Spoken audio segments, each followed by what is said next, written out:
patsientim menga bugun birinchi marotaba ko'rikka keldilar. Hozir so'raymiz, ular uy sharoitida nimalarni ishlatganlar va qanaqa preparatlardan yoki uxodviy naborlardan foydalanganlar.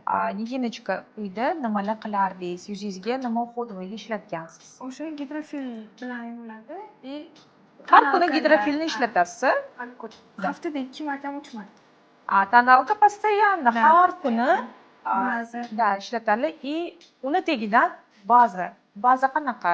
U именно ugrilik yuzga mo'ljallanganmi yo sizniki yog'li, jирный bo'ladi? Ko'ryapsizlar, bu hammasi ugrikning ko'payishiga sabab bo'ladi. Birinchi pomidorlar paydo bo'ladi, undan keyin sekin-sekin birma-bir ugrikga aylanib ketadi. Yana etapma-etap har xil uxodviy naborlaringiz bormi? Necha xil? 4-5 xil bo'lsa kerak, 15 xil. Ko'rdinglar, har doim aytaman, bu sizlar Instagramdagi reklamalarga judayam har bitta patsientim, mana bitta bilan aytmayman, har bitta kelayotgan patsientim tonnalab $500-600, $1000 pul ketkazib bu naborlarni sotib olishadi. Lekin bilishmaydiki, bu teri uchun judayam zarar.